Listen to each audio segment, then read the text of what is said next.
मतलब ये real story है, इसमें सिर्फ एक दर्द डेवलप कर रहे हो आप। प्रोडक्ट के रिजल्ट नहीं आया तो आप नहीं करते, बिल्कुल भी नहीं करते। पैसे के लिए तो कैसे बनोगे 10,000 करोड़ के मालिक? को लगाओ यार अब सब खत्म हो गया, अब क्या करो? ये कोई बनावटी नहीं है, ये हकीकत स्टोरी है जो मैं आपको बता रहा हूं। कोई दर्द वाली बात नहीं है। इससे के लिए जमीर नहीं बेच सकते, बिल्कुल भी नहीं करते। इतनी बदनामी हुई मेरी, मैं कभी कभी अकेला भी कमरे में रोता था। और मैंने उस दिन ये कसम खा ली थी कि डायरेक्ट सेलिंग नहीं। ऑफिस वाले खिलाफ थे, बोलते ये उल्टा सीधा काम करता, तेरी कंप्लेंट कर देंगे। मैं उनसे लड़ता, मैं किसी की सुनता नहीं था। सच बता रहा हूँ, आज भी करने का कोई विचार नहीं था, क्योंकि अंदर से टूटा हुआ। डायरेक्ट सेलिंग नहीं कर रहा था, छोड़ चुके थे, वो छूट चुकी थी। उससे मैं बहुत हताश भी हो गया था। उसके बाद ये कमिटमेंट किया उसके बाद का कमिटमेंट। पैसे थे ही नहीं पिताजी के पास में, छप्पर डाला हुआ। जब बरसात आती थी तो हमारे पिताजी उसे पकड़ के बैठते थे कि उड़ना चाहिए, पैसा कमाना चाहिए, कहीं से भी मिले पैसा कमाना चाहता था। इसके लिए मैं कुछ भी करने के लिए तैयार। बहुत बड़ी ट्रेजेडी भी हुई थी। मन तो मेरा भी कर रहा था सर कि मैं लौट जाऊं, लेकिन मैंने अपनी वाइफ से कहा कि देख मैं आऊंगा तब भी मुझे 6-7 घंटे लगेंगे, अब तू जो कर सकती है वो करना। घर वालों को भी यही प्रेशर था, तो और कोई रास्ता था नहीं, मजबूरी थी। मैं उस दिन बहुत रोया था। मेरी बेटी मेरे हाथ में हाथ लेके बैठी हुई थी और मुझे ये फील करा रही थी कि पापा जो आपने किया है ना, वो कोई कर नहीं सकता। लीडिंग लीडर्स के इस पॉडकास्ट में एक बार फिर आपका स्वागत है। आज हमारे बीच फिर एक प्रतिभाशाली, एक कामयाब व्यक्ति जिन्होंने अपने क्षेत्र में बहुत बड़ी कामयाबी हासिल कुछ ही दिनों में की है। आज वो हमारे बीच में आए हुए हैं और उनका क्षेत्र है डायरेक्ट सेलिंग। डायरेक्ट सेलिंग की दुनिया का एक ऐसा नाम जो देश नहीं विदेशों तक भी आज प्रचलित है। लोग उन्हें सुनना चाहते हैं, उनके जैसा बनना चाहते हैं। तो वो ग्रेट पर्सनैलिटी आज हमारे बीच में हैं, जिनके साथ आज हम बात करेंगे, सुनेंगे, समझेंगे और सीखेंगे। तो डायरेक्ट सेलिंग की दुनिया के एक और दिग्गज रामवीर सिंह जी, आपका लीडिंग लीडर्स पॉडकास्ट में बहुत बहुत स्वागत। थैंक यू सर, आपका धन्यवाद कि मुझे आपने यहाँ पर बोलने का मौका दिया।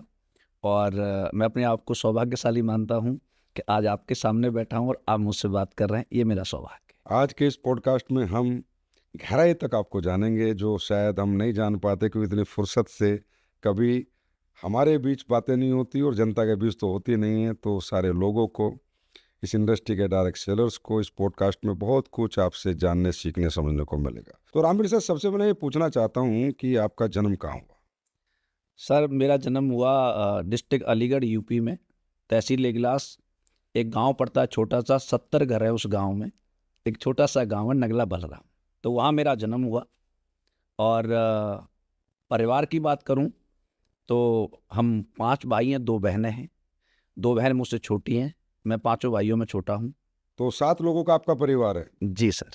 तो आपके पिताजी ने कुछ फैमिली प्लानिंग वगैरह नहीं की कि मतलब पूरी एक फौज बना दी? सर उस टाइम पर फैमिली प्लानिंग होती नहीं थी, और अच्छा हुआ कि नहीं थी, क्योंकि यदि फैमिली प्लानिंग होती तो शायद मैं आ ही नहीं पाता इस दुनिया में। तो अभी उसके बाद आपकी शादी, बच्चे? सर मेरी 2 बच्चे हैं, एक बेटा है और एक बेटी है। शादी कब हुई थी? शादी मेरी हुई सर 2005 में। अच्छा रामवीर सर, कई बार जब हम आपको देखते हैं, सुनते हैं स्टेज पे, तो आप पढ़ाई की बहुत बात करते हैं कि मैं पढ़ने जाता था, नंगे पैर जाता था और एक बोरी लेके जाता था। तो सरकारी स्कूल तो हमने भी देखे ऐसी बातें, स्लेट लेके तो हम भी गए हैं। तो क्या था, मतलब नंगे पैर आप क्यों जाते थे और मतलब बिना चप्पलों के क्यों चले जाते थे और बोरी क्यों लेके जाते थे? मैं आज जानना चाहता हूँ आपसे। सर ऐसा है कि हमारे गांव में तो स्कूल था नहीं। अच्छा, नगला नगला नगला बलराम में स्कूल नहीं था। खेड़िया गुर्दे में हमारा एक माजरा पड़ता है, वहाँ पर प्राइमरी स्कूल था। अब हम 7 बच्चे हैं घर में। अब पिताजी के पास इतना पैसा था नहीं कि वो सबके लिए सारी चीज़ें ला सकें। वहाँ बैठने के लिए कुछ होता नहीं था। क्या करते थे आपके पिताजी? मेरे पिताजी खेती करते हैं सर, और खेती भी बहुत ज़्यादा नहीं है, 20 बीघा खेती है।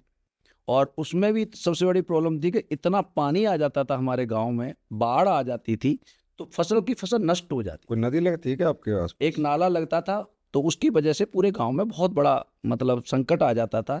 लोग जाकर के टीले पर भी रहते थे। तो स्कूल मतलब आपके गांव में भी नहीं था, दूसरे गांव में जाना पड़ता? दूसरे गांव में जाना पड़ता फिर था। नंगे पैर क्यों जाते थे? सर मजबूरी थी, कोई नंगे पर जाना शौक नहीं है, लेकिन पैसे थे ही नहीं पिताजी के पास में। सरकार से भी कर्जा ले लेते थे, वो भी नहीं चुकता था। पैसे थे नहीं तो पैदल ही जाना पड़ता था और नंगे पैर ही जाना पड़ता था। और बोरी इसीलिए ले जाते थे कि वहाँ बैठने के लिए, नीचे बिछाने के लिए कुछ नहीं था, तो मैं अपनी बिछानी पड़ती थी वो। तो स्कूल में कुर्सियां उर्सियां नहीं होती? ना कुर्सी का तो कोई मतलब ही नहीं है सर। जमीन पे, फर्श पे जमीन बैठ के? फर्श पे बैठ के पढ़ते थे सर, कच्चे में बैठ के। कहाँ तक पढ़े हो आप? मेरी पढ़ाई सर 12वीं क्लास तक हुई है और मैंने बीए फर्स्ट ईयर में एडमिशन ही लिया था, तो बस फर्स्ट में, तो फिर वहाँ से मेरी जॉब की शुरुआत हो गई थी। फर्स्ट ईयर में मतलब उन्हें फाइनल कल कंप्लीट नहीं किया? सर यूँ नहीं किया कि घर में बहुत तंगी थी, पैसा था नहीं, तो अब मैं ये सोच रहा था कि यार अपने परिवार का सहारा कैसे बनूँ। मैंने 7th क्लास में भी एक इंश्योरेंस कंपनी को ज्वाइन किया था। 7th क्लास में आप जानते होंगे पियरलेस कंपनी का नाम सुना होगा आप। हाँ, सुना ना पीएलएस। हाँ, तो मैंने एक के साथ एक मीटिंग भी अटेंड की है। तो मैं चाहता था अपने घर में कुछ इनकम करूँ। तो 12वीं करते मेरे दिमाग में यही था कि मुझे जो भी मिल जाए ना, मैं वो जॉइन कर लूँ। और घरवालों का भी यही प्रेशर था कि भाई कुछ कहीं न कहीं कुछ करो। और मुझे 12वीं करते ही आर्मी में पता लगा, मेरे 2 भाई आर्मी में थे, ताऊ जी के लड़के। तो उन्होंने पूछा, मैंने उन्हें, भैया कैसे जाते हैं आर्मी में? तो कि आदमी वही करता है जिसको समझ में आता है या देखता है। तो और कोई रास्ता था नहीं, आर्मी थी। तो उसकी तैयारी करी 6-7 महीने अच्छी तरह से, और आगरा में मैंने भर्ती देखी और मैं पहली भर्ती में सेलेक्ट हो गया। पहली बार में? पहली बार में सेलेक्ट। तो क्या रैंक था आपका आर्मी में? आर्मी में सिपाही अच्छा। और क्लर्क ट्रेड था मेरा, और सिपाही से मैं भर्ती हुआ। क्या उम्र थी जब आप भर्ती हुए थे? मैं सर मेरी उम्र थी उस टाइम 18 साल। 18 साल? जी सर। 18 साल में मतलब आप कमाना शुरू कर दिया था? 18 साल में कमाना शुरू कर दिया था। सर मैं जब गया था तो मैं पहली बार ट्रेन में बैठा था। उससे पहले मैं कभी ट्रेन में नहीं बैठा। 18 साल तक आप ट्रेन में भी नहीं बैठे? नहीं, भर्ती होने के जब मैं गया था, अहमदनगर मेरा सेंटर था, आर्मड कोर, तो मैं पहली बार ट्रेन में बैठा था। पूरी जिंदगी 18 साल के कालखंड में? जी, मैं गलती से एसी डब्बे में घुस गया। फिर? वहाँ टीटी आ गया, बोला ये तो आपका ऑथराइज ही नहीं है। मैं ऑथराइज क्या होता है हमें पता ही नहीं था। अच्छा, फिर उसने बताया कि आपको यहाँ जाना है, फिर दूसरे डब्बे में उसने बताया, फिर उसमें बैठ के मैं गया सर। 18 साल की उम्र में कमाना शुरू करना अपने आप में एक बहुत बड़ी बात है। आजकल तो बच्चे 20-25 साल तक भी नहीं कमाना शुरू कर रहे। पर हाँ, परिस्थितियाँ।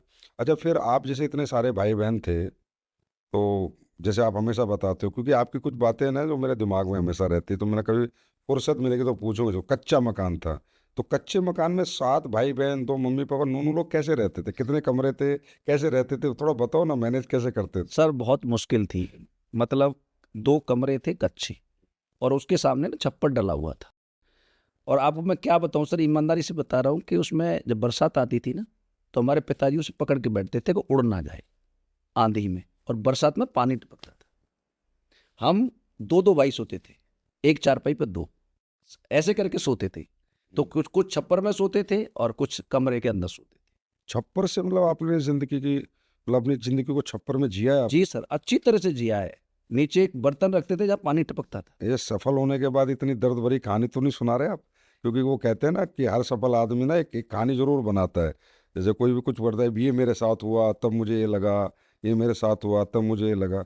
मतलब ये रियल स्टोरी है, इसमें सिर्फ एक दर्द डेवलप कर रहे हो आप? सर इसमें कोई दर्द वाली बात नहीं है, ये मेरे जीवन की हकीकत कहानी है। और ये मैं जो बता रहा हूँ, मेरे गांव वालों से पूछ सकते हो, मेरे रिश्तेदारों से पूछ सकते हो, आप किसी भी मेरे भाई से पूछ सकते हो जा करके। ये कोई बनावटी नहीं है, ये हकीकत स्टोरी है जो मैं आपको बता रहा मतलब 1, 9, 7 भाई बहन, मम्मी पापा, और कितने कमरे बताए आपने? हूँ। 2 कमरे। 2 कमरे में जीवन निकालते थे। जी।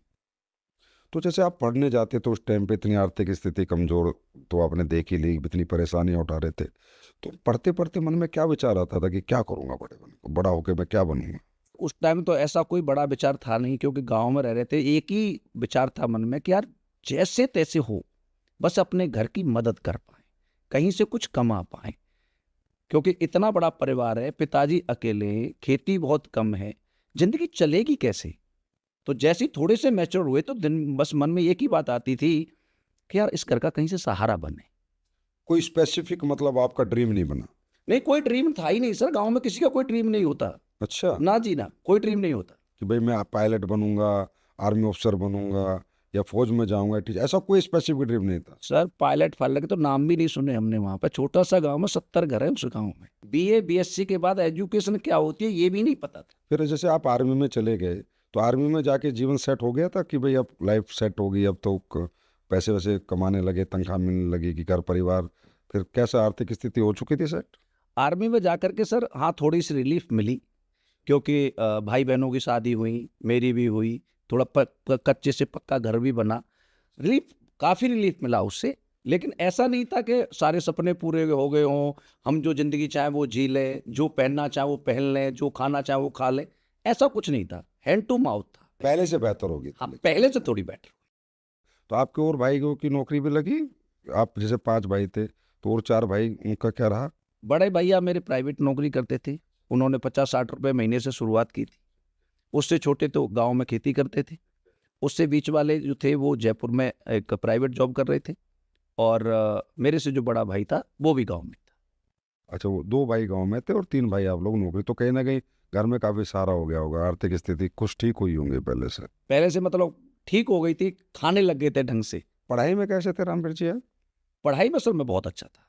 8th क्लास तक मैं अपनी क्लास का टॉपर था। अब देखो, अगर आर्थिक स्थिति आपकी अच्छी होती, एक बच्चा 8वीं तक टॉपर रहा है, तो 12वीं तक भी टॉपर रह सकता था। फिर अगर वो उसे पढ़ने का मौका मिलता, बड़े विदेशों में जाने का या हिंदुस्तान के बड़े को, तो शायद टॉपर क्या बन सकता। मतलब कहीं न कहीं ये बात समझ में आती है कि आर्थिक स्थिति कमज़ोर हो तो आदमी को अपने आप ही कमज़ोर हो जाता है। एक मजबूत और शक्तिशाली आदमी भी कमज़ोर हो जाता है। तो ये डायरेक्ट सेलिंग का आपकी ज़िंदगी में कैसे आना हुआ? डायरेक्ट सेलिंग के बारे में मैं कुछ जानता नहीं था सर। मुझे तो एक आदमी ने, हरिंदर सिंह नाम है उनका, उन्होंने सबसे पहले आपसे ही मिलवाया था। और डायरेक्ट सेलिंग को मुझे आपसे ही जानने का मौका मिला। इससे पहले मैं डायरेक्ट सेलिंग के बारे में कुछ नहीं जानता। अच्छा। हाँ, पैसा कमाना चाहता था, एक्स्ट्रा पैसा कहीं से भी मिले, कुछ काम करने का मौका मिल जाए नौकरी के साथ साथ, तो मैं पैसा कमाना चाहता था। मैं कोशिश कर रहा था, और उस कोशिश में मुझे आप डायरेक्ट सेलिंग को लेकर के मिले। और मैं सच बता रहा हूँ सर, जब आपने मुझे वो प्लान दिखाया, मुझे आज भी याद है, टीन शेड में बैठे हुए थे हम, और पसीना टपक रहा था आपका, कम्बैट ड्रेस पहनी हुई थी आपने। मुझे आपके सुन करके मुझे बहुत अच्छा लगा था। तो कौन से साल की बात है ये? मैं तो भूल गया। ये सर 2008 की बात है। डायरेक्ट सेलिंग में रामवीर सिंह का उदय 2008 में हुआ। 2008। तो आर्मी में रहते हुए आप क्लर्क थे, तो क्लर्क में क्या होता है, आपके होते हैं ऑफिशियल काम, तो आपको तो डेली ऑफिस जाना ही जाना है और आप छुप नहीं सकते क्योंकि आपके डॉक्यूमेंटों के काम होते हैं। हम लोग थे दूसरे ट्रेड के, तो हम तो कभी इधर उधर घूम जाते थे, भाग जाते थे, अपना टाइम निकाल लेते थे। पर क्लर्क जो होता है उसको तो जिम्मेदारी के काम है सारे। सुबह ऑफिस जाना 10 बजे, शाम को 7 बजे से पहले क्लर्क तो नहीं छुटता आर्मी में, मैंने खुद देखा है। तो आप कैसे टाइम निकालते थे? सर मैं आर्मी में रहता था, सबसे पहले तो मेरे ऑफिस वाले खिलाफ थे। अच्छा। बोलते ये उल्टा सीधा काम करता है, तेरी कंप्लेंट कर देंगे, और उसको बता देंगे, इसको बता देंगे। लेकिन मैं किसी की सुनता नहीं था, ना मैं उनसे लड़ता था। मैं वहाँ से चुपचाप निकलता था। मेरा उद्देश्य था कि मुझे रोज 2 लोगों से मिलना है, जैसा कि मेरे अपलाइन ने मुझे बताया था कि घर जब घुसना कि 2 लोगों से मिलना। अच्छा। ये मेरा रूटीन था, चाहे मुझे रात के 12 बज जाए, 1 बज जाए, लेकिन मुझे मिलना 2 प्रेजेंटेशन डेली देनी। वो देते थे आप? हाँ, मैं देता। तो रामवीर सर, मैं ना हर व्यक्ति से जीवन में एक बात ज़रूर पूछता हूँ कि या तो मुझे लगता है कि मेरे साथ ऐसे ही हुआ था, ज़िंदगी का ऐसा कोई इंसिडेंट है जो आपको बहुत प्रेरणा दे गया हो, प्रेरित कर गया हो कामयाबी के लिए, कि यार किसी भी हद तक कुछ भी करके, कोई भी काम करके मुझे कामयाबी प्राप्त करनी करनी, ऐसी कोई आपकी लाइफ की कोई घटना? हाँ सर, एक बहुत इमोशनल घटना है मेरे जीवन की, कि मैं दिल्ली में था, पोस्टेड आर्मी हेडक्वार्टर। तो द्वारका सेक्टर 1 पे एक स्कूल है, आइकॉनिक, उसमें मेरी बेटी पढ़ने जाती थी, और मैं उसे एक दिन छोड़ने जा रहा था। तो बाइक पर आगे बैठी हुई थी, पहली क्लास में, छोटी सी।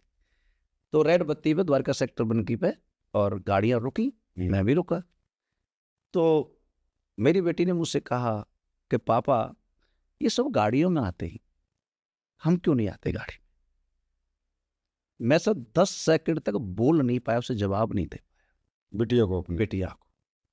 फिर मैंने उससे कहा, छोटा बच्चा कुछ भी बोल सकता कुछ वो नहीं जानती मेरे पापा क्या है कैसा है, उसे तो है। सब इंसान इंसान लगते ही। हम्म। मैंने उससे उस चौराहे पे खड़े होकर एक दिन कहा था, मैं कि बेटा आज तो मुझे नहीं पता, लेकिन जीवन में एक दिन ऐसा जरूर लाऊंगा कि तेरी सपनों की कार में तुझे स्कूल छोड़ने में जरूर जाऊं। जब आपको ये भी नहीं पता था कि अब इसके आगे क्या करोगे? कुछ नहीं पता था, और उसे एक प्रॉमिस और किया था कि तेरा एक बर्थडे विदेश में जरूर मनाऊंगा। ये 2 शब्द मैंने चौराहे पे खड़े होकर द्वारका सेक्टर 1 की रेड बत्ती पे कहे, अपनी बेटी से? अपनी बेटी। मेरी आंखों में आंसू थे। उस टाइम आप डायरेक्ट सेलिंग करते थे? नहीं, डायरेक्ट सेलिंग नहीं कर रहा था। तो वो जो डायरेक्ट सेलिंग आपने 2008 में शुरू करी थी उसका क्या हुआ? वो तो जब तक छूट चुकी थी सर, अच्छा, छोड़ चुके थे? वो छूट चुकी थी, उससे मैं बहुत हताश भी हो गया था। उसके बाद ये कमिटमेंट किया आपने? उसके बाद का कमिटमेंट है सर। ये घटना आपकी लाइफ की सबसे प्रेरणादायक घटना रही। प्रेरणादायक। इसके लिए मैं कुछ भी करने के लिए तैयार हूँ। फिर आपने माइंड में सेट किया होगा कि ये करूंगा, वो करूंगा, ऐसे करूंगा, वैसे करूंगा, लेकिन गाड़ी तो जरूर लेनी है, बेटी का विदेश में बर्थडे, ऐसे तो सोचते होगे ना रोज रात को। जी सर। अब ऐसी कोई घटना बताओ जिस घटना से आपके अंदर बहुत हरासमेंट आ गई हो लाइफ में कि यार अब क्या होगा, मैं कैसे, मतलब कुछ ऐसा हुआ जिंदगी में? क्योंकि आदमी को काम करते करते ना फेलियर सक्सेस आती रहती है, कभी रिजल्ट पॉजिटिव नेगेटिव होते हैं। तो कुछ लोग कहते हैं टूट जाते हैं और कुछ लोग कहते हैं जुड़ जाते हैं, होता है सबकी ज़िंदगी में। तो आपकी ज़िंदगी में ऐसा कोई एक ऐसा कोई मौका जहाँ आपको लगा हो यार अब सब खत्म हो गया, अब क्या करूँ? बिल्कुल हुआ सर। ये पिछली कंपनी में मैं काम करता था ना, वहाँ पर जो मैं प्रोडक्ट जिन लोगों को दिए तो उसमें ज़्यादातर मेरे रिश्तेदार थे। उनको मैंने जो इंश्योरेंस की पॉलिसियाँ दी थी, 3 साल उन्होंने प्रीमियम भरा, 45,000 रुपये डाले और उनको जब विथड्रॉल किया उन्होंने तो किसी को 30,000 मिले थे, 20,000 मिले थे और इतनी बदनामी हुई मेरी कि हमारी घर में झगड़ा था बहुत तगड़ा कि चाहे हम कुछ भी करें इस काम को नहीं करें। और उस टाइम मेरी टीम टूट गई, टीमों को लोगों ने तोड़ दिया। इसके बाद में ये बार बार कॉल मेरे पास आ रहे थे रिश्तेदारों के, उनके हमें लूट लिया, हमारे पैसे खा गया। तो वो एक इतना मतलब मेरे लिए दुखदायक समय था कि मैं आपको बता नहीं सकता। और मैंने उधर ये कसम खा ली थी कि डायरेक्ट सेलिंग डायरेक्ट सेलिंग नहीं करूँगा। कितने साल डायरेक्ट सेलिंग से दूर रहे आप? मैं 3 साल डायरेक्ट सेलिंग से दूर, मतलब पुरानी कंपनी में 15 लाख कमाने के बाद 3 साल नौकरी करते रहे नौकरी कर या कुछ और भी कर रहे थे? नहीं, कुछ नहीं किया। 3 साल के अंदर मैंने कुछ भी सिंगल पैसे का इधर से उधर कुछ नहीं किया। फिर असली पेश कैसे है आपकी लाइफ में? ये स्लीपियस तो मैं क्या बताऊं सर, वो कहता है ना परमात्मा जब कुछ अच्छा करता है तो कुछ लोगों को मिला देता है। मैं तो जयपुर में ही था और 61 कैवलरी में मेरी पोस्टिंग थी।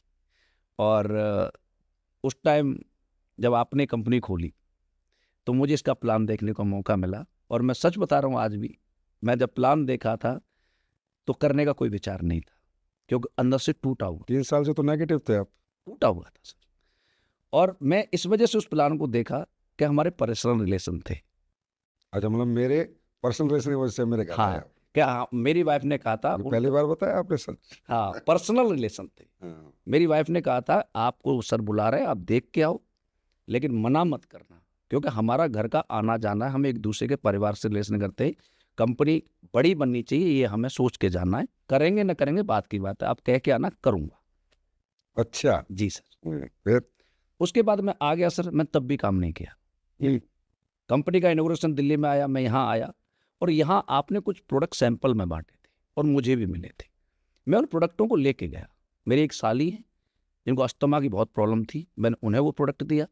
और एक मेरी चचिया सास हैं जिनके जॉइंट पेन की प्रॉब्लम थी, उनको प्रोडक्ट दिया। अच्छा।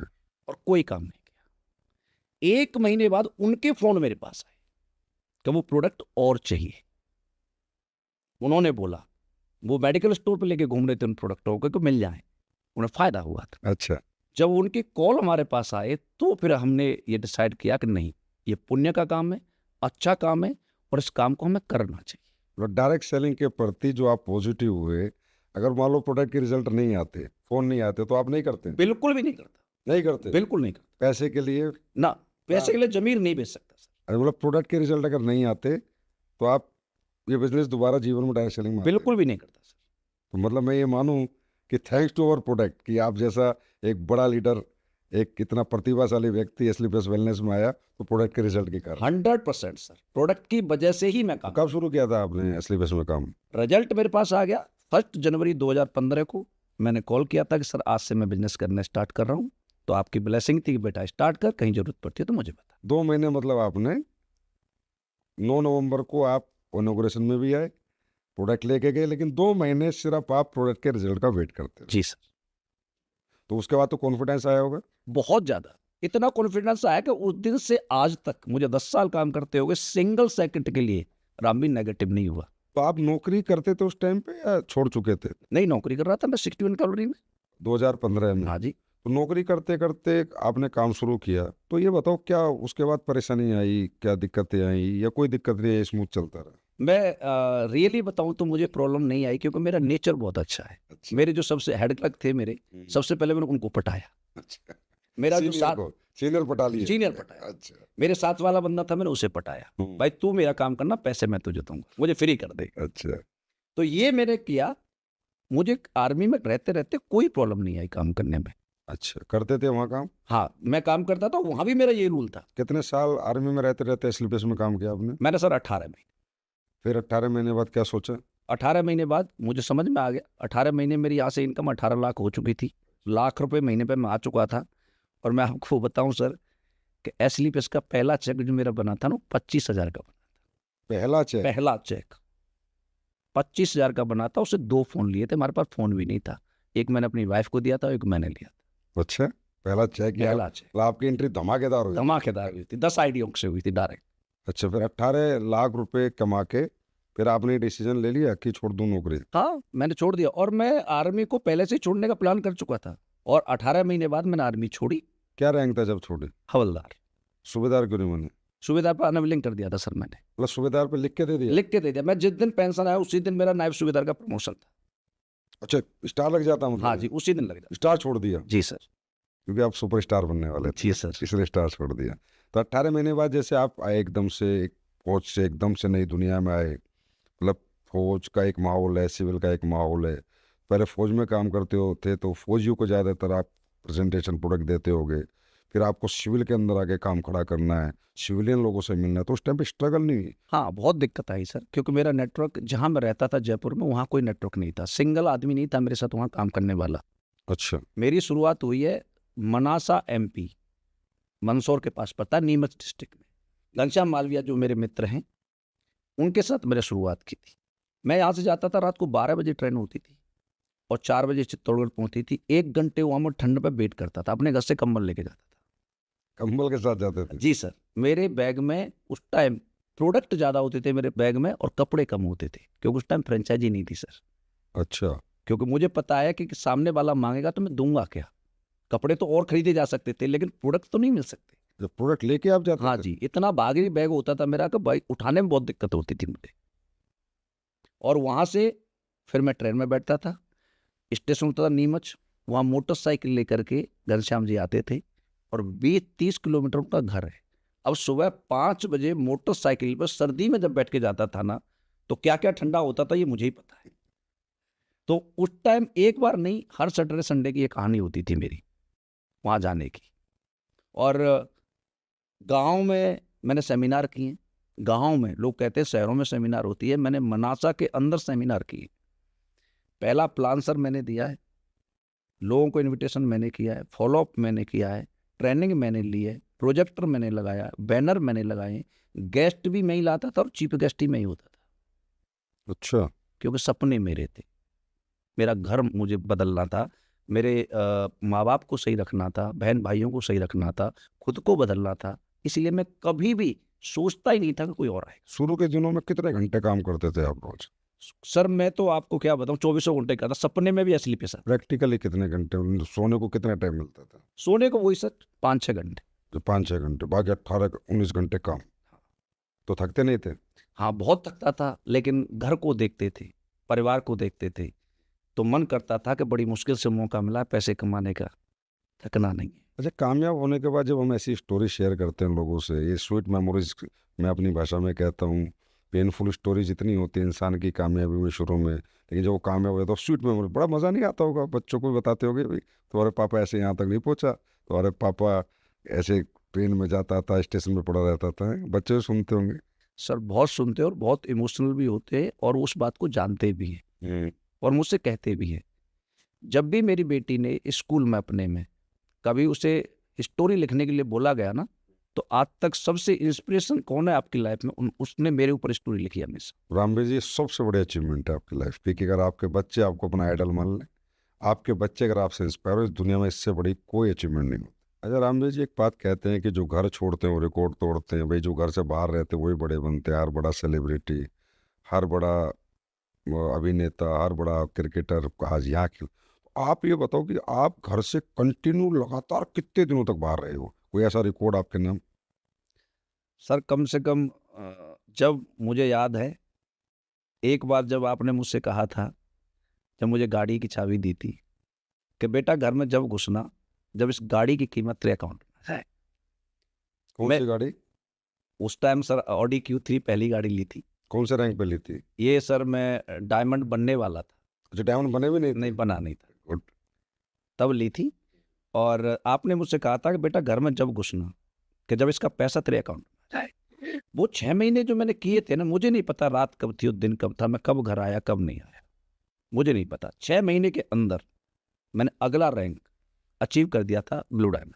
डायमंड से ब्लू डायमंड की आपकी रेस 6 महीने में 6 महीने में है, आप रिकॉर्ड खोल के देख सकते रोडी Q3 मार्केट में हो, थी। मार्केट में। मतलब 180 दिन, तो 180 दिन आप घर से बाहर रहे, तो जैसे बच्चे हैं, वाइफ है, उन्हें परेशानी महसूस नहीं हुई कि भाई आप इतना घर से बाहर रहते हो तो हमारी देख रेख कौन करेगा, हमारे काम करेगा कौन, हमारे लिए मतलब बहुत सी घर में ज़रूरतें होती हैं जो एक पति या एक पिता ही पूरी कर पाता है, तो वो कैसे मैनेज किया फिर आपने?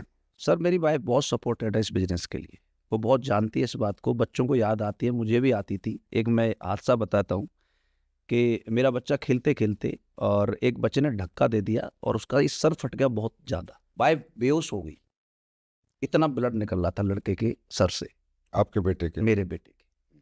और सामने वाले जो पड़ोसी थे हमारे शर्मा जी, उनके बेटा डॉक्टर था, बेटी डॉक्टर थी, वो उठा करके हॉस्पिटल लेके गए। मुझे उसने कॉल किया, मैं उस टाइम नीमच ट्रेन से उतरा था, मुझे कॉल किया कि हार्दिक ऐसे ऐसे हो चुका है और कितना ब्लड निकला मैं देख नहीं सकती। और उस टाइम 250 लोगों की सेमिनार थी वहाँ पर। मन तो मेरा भी कर रहा था सर कि मैं लौट जाऊँ, लेकिन मैंने अपनी वाइफ से कहा कि देख मैं आऊँगा तब भी मुझे 6-7 घंटे लगेंगे, अब तू जो कर सकती है वो करना। उसने कहा आप करके आओ सेमिनार, मैं उसे संभालूँ। वाह! और मैं सेमिनार करके आया सर, मैंने अपना आज तक का कमिटमेंट कभी तोड़ा नहीं मैंने। मतलब आपकी वाइफ का भी सपोर्ट फुल है आपको, बहुत ज़्यादा है सर। परिवार का फुल सपोर्ट। जी सर। तो रामवी सर, आपकी एक और प्रतिभा है कि आप बहुत अच्छी कविताएं लिखते भी हो, गाते भी हो, और आपके रियली मैं कहूँ तो सरस्वती का वास है, और बड़ी प्यारी आपकी आवाज़ है, पूरे लोग झूम जाते हैं, हजारों लाखों जितने आपके सामने बैठे हो। तो ये कैसे, आप कवि कैसे बने? सर मुझे गाने का शौक बचपन से ही था। अच्छा। मेरे ताऊजी जो थे वो मुझे छोटा सा था तो गांव में जो आग सेकते ना वहीं खड़ा कर देते थे और मुझसे कुछ गवाते थे। मैं प्राइमरी से लेकर 12th क्लास तक हमेशा 26 जनवरी और 15 अगस्त पर प्राइज विनर रहा किस चीज़ में, गाने में? गाने में। अच्छा। और मेरे भैया थे वो मुझे गाना किसी गाने की तर्ज पर लिख के देते थे, देशभक्ति के गाने। तो वहाँ से मुझे लिखने की प्रेरणा मिली। एक बार भैया थे नहीं और मुझे गाना गाना था तो मैंने अपने आप लिखा और वहाँ से मुझे शौक लगा लिखने का। और आर्मी में था तो आर्मी में गाने का मौका मिल ही जाता है, बड़े खाने वगैरह होते हैं, मंदिर परेड होती है तो खूब भजन गाए। तो रामवी सर, फिर आज एक कविता तो सुनाई दो। बिल्कुल सर। और मेरी जो कविताएं सर मैं रियली जो लिखता हूँ वो मेरे प्रोफेशन के हिसाब से लिखता हूँ, कोई भड़काऊ नहीं, हमारे लोगों को उससे प्रेरणा मिले, ऐसी एक प्रेरणादायक कविता मैं आपको सुनाना चाहूँगा। तेरी खुद से लड़ाई है और खुद ही को खुद जिताना है, वाह! गरीबों की भी किस्मत में अमीरी का खजाना है। वाह! तुझे जो बोलते हैं सब कि तू कुछ कर नहीं सकता, वाह! वाह! जमाने को इसी रास्ते से बन करके दिखाना है। क्या बात! Thank you sir. लिखते वाकई में आप बहुत अच्छा, और गाते भी बहुत अच्छा हो। मेरा तो ऐसा मन करता है कि मैं सुनता ही रहूं आपको, बहुत अच्छा लिखते हो। Thank you sir. ये मतलब आप मेरा ये बहुत बड़ा शौक था जो आज अच्छा, पूरा हो रहा आपका है। एक शौक और है, आप हर बार कृष्ण जन्माष्टमी पे एक बहुत बड़ा प्रोग्राम करते हो, तो श्री कृष्ण के भक्त हो आप। हाँ सर, प्रभु की कृपा से उनका आशीर्वाद है और हर जन्माष्टमी पर उनका प्रोग्राम कराने का मौका मिलता है तो बड़ी खुशी मिलती है सर। उसमें बहुत अच्छे भजन गाते हो। हाँ, खूब भजन गाते हैं, मंडली बुलाते, कीर्तन मंडली, और हर जन्माष्टमी पर ये काम करने का मौका मिलता है। और मैं सच बताऊं सर कि ये मैंने तभी से करना शुरू किया है जब मैं जयपुर में आया था और एसलीपी से स्टार्ट की थी। पिछले कुछ महीनों से तो क्या पता नहीं आपके सोशल मीडिया पे क्या चमत्कार हो रखा है, कि श्री कृष्ण भगवान की कौन सी कृपा है कि आपका तो ऐसे बूस्ट हो गया कि एक रील है साहब, वो 188 million, 188 million is a very big figure, वहाँ तक पहुँच गई हैं और इतने मिलियन मिलियंस में जा रही हैं। अभी आप तो बिल्कुल एकदम रॉक स्टार बन चुके हो। मतलब आप तो एक तो दिखने में बहुत स्मार्ट हो। अभी उम्र मैं पूछूंगा नहीं क्योंकि वो सबको पता चल जाएगा, मेरे हिसाब से तो 22-23 साल के हो। ये तो प्यार है सर आपका। मैं इंस्टा देख रहा था एक दिन, 188 मिलियन, 40 मिलियन, तो अच्छी बात है कि देश के लोग आपको सुन रहे हैं, आपको देख रहे हैं, मुझे बड़ा अच्छा लगता है। सर ये सब प्रभु भगवान का चमत्कार है और लोगों का प्यार है। अपना कुछ नहीं है, अपना सिर्फ टूटे-फूटे शब्द जो लिखते हैं वो लिख देते, ये उनका प्यार है। हाँ, पर मैं ये ज़रूर सोचता हूँ जब भी बोलता हूँ कि ईमानदारी से बोलना है, किसी को धोखे वाली बातें नहीं करना है, सच्चाई बतानी है, समाज की सच्चाई बतानी है। कोई फेक बात मैं अपनी स्पीचों में नहीं करता हूँ, तो ये लोग उसे पसंद करते हैं, उनका ये प्यार है, उनकी ब्लेसिंग है और सरस्वती माँ का आशीर्वाद है कि मैं अच्छा गा पाता हूँ। तो सर मैं अभी आपकी एक स्पीच सुन रहा था, उसमें आपने कहा कि मेरी बेटी यूएस में पढ़ने गई है, तो आपने पहले से सोचा था कि बेटी को यूएस पढ़ाऊंगा? सर पहले से तो ऐसा कुछ नहीं सोचा था, इस ऐसी स्थिति नहीं थी कि हम उसे विदेश पढ़ाएँ। लेकिन जैसे-जैसे हम जयपुर में आए, हमें ये कंपनी मिली, तो मुझे वो चौराहे वाली बात याद आ गई कि यार अभी मौका है, विदेश में इसका बर्थडे मनाना है, तो क्या पता है कि विदेश में पढ़ने चली जाए, तो उसके स्कूल बदलवाता गया। जैसे-जैसे मेरे पास पैसा आता गया, अच्छा। मैं जयपुर में 4 स्कूल बदलवाए सर उसके। अच्छा। हाँ, लास्ट में वो जेपीआईएस में पढ़ी है, जो बहुत अच्छा स्कूल है, राजस्थान का नंबर 1 स्कूल है और उसमें उसने अपनी पढ़ाई में अच्छा किया और उसका यूएस में सिलेक्शन हुआ सर। आप यूएस छोड़ने गए थे अपनी बेटी को खुद, आप बता रहे थे? हाँ सर, मैं यूएस छोड़ने गया था तो ये बताओ, जब आप यूएस छोड़ने गए, जैसे यहाँ से बैठे, क्योंकि पहली बात तो यूएस का तो वीज़ा ही बहुत क्रिटिकल है, हर एक आम आदमी का लगता नहीं है, और यूएस जाना और एक एक बड़े आदमी का एक ड्रीम है कि भाई मैं यूएस देखूँ कैसा है। मैंने भी नहीं देखा, अभी तो मैं भी यूएस नहीं गया। तो जब आप यहाँ से चढ़े तो क्या भावनाएं थी, और जब आप वहाँ उतरे तो कैसा महसूस किया आपने उस टाइम पे कि एक बच्चा जो नंगे पैर स्कूल जाता था, बोरी लेके जाता था, 2 कमरों के कच्चे में, वो अपनी बेटी को यूएस छोड़ने जा रहा है पढ़ाने के लिए, तो उतरे तक कैसा, थोड़ा बताओगे वो कैसा फील रहा था? सर मैं क्या बताऊँ, वो बड़ा इमोशनल पार्ट था कि जब मैं उसे यूएस लेके गया, वीज़ा तो बड़ी आसानी से मिल गया था। उसमें एक बहुत बड़ी ट्रेजेडी भी हुई थी कि जब मैं वीज़ा बनवाने गया था, उसी दिन मेरे भाई की डेथ हो गई थी और मैं 15 दिन बाद उसे यूएस लेके गया, तो यहाँ से जब चढ़े थे ना, तो बहुत इमोशनल था मैं और मैं सोचते हुए जा रहा था कि यार कौन से पुण्य कर्म किए हमने कि आज एक कच्चे घर से आज मेरी बेटी को यूएस लेके जा रहा हूँ, क्योंकि यूएस से आगे सर अंतरिक्ष है और कुछ है नहीं। और मैं जब वहाँ उतरा जा कर के बहुत ज़्यादा इमोशनल था और ज़्यादा इमोशनल कर दिया मुझे मेरी बेटी ने कि जब मैं होटल में लेके उसे पहुँचा, रेडिसन ब्लू में रुके थे हम वहाँ जाकर, और उसने मेरा हाथ पकड़ के मुझसे कहा, पापा आई प्राउड ऑफ यू। आपने जो किया है ना वो कोई कर नहीं सकता, आपकी जो मेहनत है। आप अभी भी इमोशनल हो रहे हो थोड़े? मैं उस दिन बहुत रोया था, मेरी बेटी मेरे हाथ में हाथ लेके बैठी हुई थी और मुझे मुझे ये फील करा रही थी कि पापा जो आपने किया है ना वो कोई कर नहीं सकता। मतलब वो मेरे जो 8 दिन थे ना वहाँ, वो इतने भावुक पल थे कि मैं मतलब अपने आप को रोक नहीं पाता था। मैं कभी-कभी अकेला भी कमरे में रोता था कि यार क्या कर दिया। और मैं इसमें बिल्कुल कहना चाहूँगा सर, ये आपका आशीर्वाद था और मेरी बेटी ने वहाँ ये कहा था मुझसे कि अंकल को मेरी तरफ से बहुत धन्यवाद देना कि उन्होंने हमारी ज़िंदगी बदल दी, नहीं तो हम यहाँ कभी नहीं पहुँच पाते। खुशी के आंसू थे? खुशी के आंसू थे। बड़ा, मतलब वो दर्द भूल गए होगे जितना आपने झेला, रातें-रातें भाग दौड़ जो करी सब भूल गए थे। सब कुछ भूल गया था, कोई दर्द याद नहीं था 8 सर। दिन यूएस का मज़ा, 8 8 दिन मैं यूएस में रहा। यूएस में भी मैंने, कहाँ पर, आप तो सबसे टॉप की जगह पे रहे ना? यूनिवर्सिटी ऑफ कैलिफोर्निया यूसीएसडी में सर, यूसीएसडी। जो अमेरिका का स्वर्ग कहा जाता है, सबसे अच्छा क्लाइमेट है वहाँ का। जितने भी रिटायर्ड अमेरिकन होते हैं वो सब वहीं रहते हैं। आज आप अपनी बेटी की तरफ से पूरे निश्चिंत हो गए कि बस अब वो तो कुछ, क्योंकि यूएस में बच्चा पढ़ने गया वो कुछ ना कुछ बड़ा ही बनेगा, तो वहाँ से तो फिर एकदम मेंटली फ्री हो गए हैं। हाँ, बेटे की तरफ से तरफ फ्री हो गया हूँ बिल्कुल, और वो भी बहुत खुश है। मेहनत रंग तो लाती है रामवीर जी, इसमें कोई बिल्कुल शक आती नहीं। है सर, एक सच्चे मन से मेहनत की जाए, एक सच्चे प्लेटफॉर्म पर मेहनत की जाए और ईमानदारी, वफादारी और जिम्मेदारी उस मेहनत में हो तो रंग जरूर। मुझे तो अच्छा ये लगा कि एक डायरेक्ट सेलर की बेटी यूएस पढ़ने गई है, बस मैं तो इससे बहुत इंस्पायर हूँ कि डायरेक्ट सेलर, जिस डायरेक्ट सेलिंग के प्रति वो परसेप्शन ही नहीं है, और जो परसेप्शन आप लोगों ने क्रिएट किया, ये बड़ी बात है।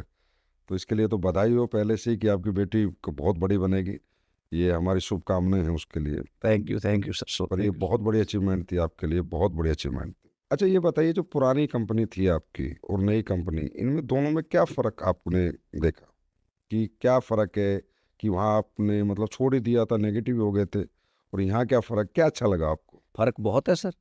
यहाँ हम जो काम कर रहे हैं एक प्रॉपर सिस्टम है जिसके हिसाब से हम काम करते हैं। यहाँ का जो प्रोडक्ट है वो लोगों की ज़रूरत का प्रोडक्ट है। यहाँ कोई थोपा नहीं जाता किसी के ऊपर। यहाँ जितने भी हमारे अपलाइन हैं वो बहुत अच्छी तरह से डायरेक्शन देते हैं हमारे को आगे बढ़ने के लिए। एक सिस्टम क्रिएट किया हुआ है और बहुत अच्छा एक प्लान हमारे को दिया है, जिसकी वजह से हम यहाँ तक पहुँचने में कामयाब हुए हैं। क्योंकि सब कुछ प्रोडक्ट से नहीं होता। हाँ, प्रोडक्ट का रोल होता है, 60% रोल होता है। और जब प्लान अच्छा होता है तो सोने पर सुहागा हो जाता है, और उसमें सिस्टम और जुड़ जाए तो फिर सक्सेस होने के चांस और भी ज़्यादा हो जाते हैं। और सर अपलाइन अच्छा मिल जाए तो फिर तो भगवान मिल जाता है, फिर सक्सेस होने से उसे कोई रोक बस सही मायने में आपने अपग्रेड किया, बेहतर। नहीं। बेहतर। ऐसा तो नहीं है कि पुरानी कंपनी में भी, मैंने भी पुरानी कंपनी में बहुत कुछ सीखा है, बहुत वहाँ भी नॉलेज मिली है। बैड एक्सपीरियंस कभी होता ही नहीं इंसान का, या तो कहते हैं ना वो सीखता है या जीतता है, तो सीखने को तो काफ़ी कुछ मिला है। बिल्कुल सर, वो सिखलाई जो थी उसी से तो मैं यहाँ तक पहुँचा। क्योंकि इस कंपनी में जब मैं आया सर, मैं काम कर रहा था, तो मैं क्या बताऊँ सर, मेरे तो अपलाइन आप ही थे और मैं आपको बार बार बुला नहीं सकता था, बिकॉज आप कंपनी के एमडी थे, पूरी कंपनी को आपको संभालना था, तो मैं आपको कैसे बुलाता। हाँ, मेरे को जब भी ज़रूरत पड़ती थी मैं आपको कॉल करता था, आपके पास आता था, आप मुझे डायरेक्शन देते थे। लेकिन मैंने जीवन में आपको भगवान की तरह माना है, और आपने जो कहा है मैंने उसे अपने जीवन में किया है। लोग सुनते हैं, करते नहीं, मैंने किया है उसे। लेकिन वैसे आप सेल्फ मेड पर्सनैलिटी भी मैं कहूँगा, क्योंकि रियली में आपने अपने दम पे इतना बड़ा एम्पायर खड़ा किया है, और आप सेल्फ मेड तो आपने वाकई में प्रूफ करके दिखाया है कि एक व्यक्ति अगर ठान ले तो कुछ भी कर सकता है। अच्छा, मैं ये पूछना चाहता हूँ भी आपसे कि डायरेक्ट सेलिंग में ऐसी कोई 5 बातें बताएं जिनको फॉलो करके आप यहाँ पहुँचे। डायरेक्ट सेलिंग में सबसे पहली बात है सर, सक्सेस होना है तो, कि आपको अपना दिमाग नहीं लगाना। जो अपलाइन बताता है, अपलाइन कौन होता है? अपलाइन वो होता है जो आपसे पहले उन सारी समस्याओं से लड़ चुका होता है। अपलाइन को 100% फॉलो करना सबसे पहला काम है। दूसरा, जो सिस्टम बनाया है उस सिस्टम से बाहर नहीं जाना है, क्योंकि हमने कोई काम किए नहीं है, हमें नहीं पता। एक किसी आदमी ने सिस्टम बनाया तो सिस्टम बनाने में बहुत समय लगता है, और आप सिस्टम से बाहर जाके करने की कोशिश करोगे तो आप कभी नहीं कर सकते। तीसरा, अपनी टीम के साथ हमेशा ईमानदार रहना है। जो आपने कहा है उसे करना है, जो आप नहीं कर सकते उसे कभी कहना नहीं। कमिटमेंट कमिटमेंट बहुत जरूरी है। कमिटमेंट पे खरा उतरना 100%। चौथा, जो भी लीडर्स आपके साथ आए हैं उन्हें अपने बच्चे की तरह माने। क्यों माने? क्योंकि जिनके साथ पूरी जिंदगी हमें काम करना है उनसे हमें लगाव होना चाहिए, उनके साथ हमारी सारी चीजें शेयर होनी चाहिए, उनकी हेल्प करनी चाहिए, मतलब मोहब्बत होनी चाहिए। अपलाइन डाउनलाइन से डाउनलाइन अपलाइन से। हाँ, मेरे जीवन का एक सूत्र है सर, कि मेरी वजह से कोई करोड़पति बने या न बने, मेरी वजह से कोई बिजनेस छोड़ के नहीं जाना चाहिए। बहुत बढ़िया, वेरी गुड। पांचवा जो मैं फॉलो करता हूँ, कभी नेगेटिव नहीं होना, हमेशा पॉजिटिव रहना। सिचुएशन अप डाउन होता है बिजनेस में, सबकी में होता है, हमें कभी नेगेटिव नहीं होना। और बाई चांस कोई नेगेटिविटी आ रही है तो 100% अपने अपलाइन के पास जाओ, गले लगो, पैर छू, उनसे कहो सर मुझे ऐसे ऐसी चीजें आ रही, डिस्कस करो, बैठो मत लेकर के। क्योंकि छोटा सा गड्ढा या तो खुला रह जाए तो बड़ा गड्ढा बन जाता है, एक्सीडेंट हो जाता है। रामवीर सर, नेगेटिव यहाँ होता क्यों है व्यक्ति? कैरियर से नेगेटिव होना, मतलब मुझे तो आज तक जीवन में ये लॉजिक ही समझ में नहीं आया कि मैं नेगेटिव हो गया। मतलब मेरे फ्यूचर से, मेरी आती हुई कमाई से, मेरी आती हुई सफलता से, मेरी आती हुई कामयाबी से, नाम से, सम्मान से नेगेटिव हो कैसे सकता है? सर वो नेगेटिव होने का उनका कोई बड़ा कारण नहीं है, क्योंकि वो ऐसे इन्वायरमेंट से आते हैं जहाँ उनकी बड़ी सोच नहीं होती। उनके परिवार में या गांव में किसी ने ऐसा काम किया नहीं होता, और जब वो पहली बार ऐसे सिस्टम में आते हैं, क्योंकि उस काम को करना भी नहीं जानते, किसी सिस्टम में आज तक रहे नहीं है, तो सारी चीज़ों को एक्सेप्ट करने में उनको दिक्कत होती है। और रिजल्ट उनके अनुसार नहीं आता। रिजल्ट उनके अनुसार आता नहीं है, तो नेचुरल होता है कि सर जब ये सारी चीज़ें उसके साथ होंगी तो वो नेगेटिव होता है। लेकिन जो कैरियर को जानता है, जो समझ चुका है, वो कभी नेगेटिव नहीं होता। और सारे लोग नेगेटिव नहीं होते, कुछ लोग होते हैं। सर, आपके हिसाब से एक डायरेक्ट सेलर को 30 दिन में कितने दिन घर से बाहर रहना चाहिए या काम करना चाहिए? 30 दिन में और कितने घंटे रोज काम करना चाहिए? देखो सर, मार्केट के हिसाब से देखा जाए तो कोई नौकरी करता है तो 26 दिन काम करता है, 4 दिन की छुट्टी होती है। नौकर 26 दिन काम करते हैं, और जो मालिक होते हैं वो 30 के 30 दिन काम करते हैं। और हम जो काम कर रहे हैं ये नौकर वाला नहीं है, ये मालिक वाला काम है। तो हमें 30 के 30 दिन मार्केट में रहना चाहिए। कितने घंटे काम करना चाहिए रोज? नौकर घड़ी देख के वापस आता है और मालिक धंधा देख के वापस आता है। हमारा कोई समय नहीं है, फिक्स नहीं है कि 4 घंटे करना, 10 घंटे करना, 15 घंटे करना है। हो सकता है 20 घंटे करना पड़े, टीम बैठी हुई तो 22 घंटे करना पड़े, हो सकता है पूरी रात भी जगना पड़े, और जगें हम। क्योंकि हमारा काम है। हमारा काम जब खत्म होगा तभी तो हम सोएंगे। कुछ लोग 2 घंटे काम करके कहते हैं कि मैं रोज डायरेक्ट सेलिंग करता हूँ और मैं तो डेली 2 प्रेजेंटेशन करता हूँ, 2 घंटे इस धंधे के लिए रोज निकालता हूँ। उनके लिए क्या मैसेज देना चाहेंगे? सर वो बिल्कुल झूठ बोलते हैं। 2 घंटे में कोई मालिक नहीं बनता, 2 घंटे में सक्सेस नहीं मिल सकती, 2 घंटे में उसके परिवार के सपने पूरे नहीं हो सकते, 2 घंटे में दुनिया में कोई भी बड़ा इंसान नहीं बना, वो कैसे बन जाएगा? नौकर 8 घंटे का है, जो नौकर बनना है तो उसको 8 घंटे देने, तो मालिक बनने वाले को तो मेरे ख्याल 8 से ज़्यादा ही देने पड़ेंगे। अनलिमिटेड टाइम होता है सर नौकर मालिक का। आप किसी भी मालिक को उठा लें, नौकर छोड़ के चले जाते हैं, मालिक ऑफिस में बैठे रहते हैं, कंपनियों में बैठे रहते हैं। कभी कोई मालिक जो होता है उसको घड़ी देख के वापस आता ही नहीं, उसका टाइमिंग हो ही नहीं सकता सर। आप 30 के 30 दिन काम करते हो? बिल्कुल सर, मेरे पास और कोई काम नहीं है इसके अलावा। मैं घर में एक सिंगल 1 मिनट भी कोई काम नहीं करता। तकिया भी उल्टी पड़ी हो मैं सीधी नहीं करता। अच्छा, जी, मेरा फोकस ही नहीं है उस पर। न मुझे घर से कोई प्यार है, सिर्फ काम। काम केवल एसलीपीएस के लिए। आप 24 घंटे जगा लीजिए आप, मुझे कोई प्रॉब्लम। तभी आप इतने बड़े रैंक पे आए हो इतने कम समय पे। अच्छा, आपके हिसाब से जैसे अभी डायरेक्ट सेलिंग में तो महिलाएं भी आती हैं, मेल फीमेल आते हैं, एज ग्रुप भी आते हैं, कोई 20 से 25 साल के बच्चे आते हैं, 25 से 35 के लोग, 35 से सब तरह के लोग आते हैं।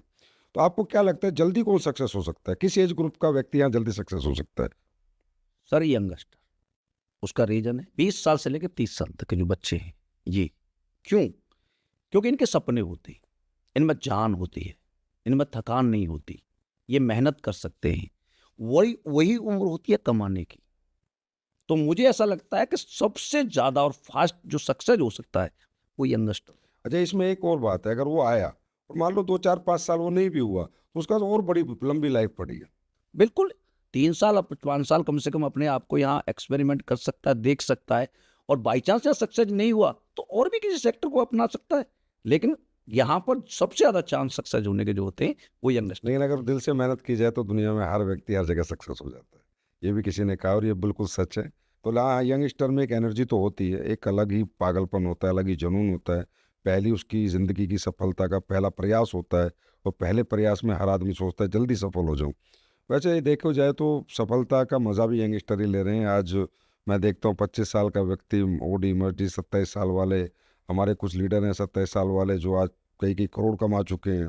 तो ऐसे यंगस्टर जब इतने करोड़ों रुपए कमाते हैं तो उनके माँ बाप भी बहुत खुश होते हैं और उनके माँ बाप भी बहुत उत्साहित होते हैं उन्हें, और बड़ा प्यार करते हैं कि मेरे बच्चे ने इतनी कम उम्र में इतनी तरक्की हासिल की। बिल्कुल बिल्कुल बड़ी खुशियाँ आती हैं जी जी जी। और एक अच्छी लंबी जिंदगी स्वर्ग जैसी जीने को मिलती अच्छा रामजी सर, आप ना सिस्टम पे बड़ा जोर डालते हो कि सिस्टम के साथ रहो, सिस्टम आपको लेके चला जाएगा, सिस्टम से बाहर मत जाओ। तो वो इतना सिस्टम पे आप जोर क्यों डालते हो? है।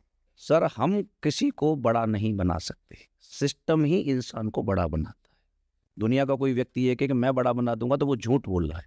सिस्टम का मैं एक एग्जांपल देना चाहूँगा सर।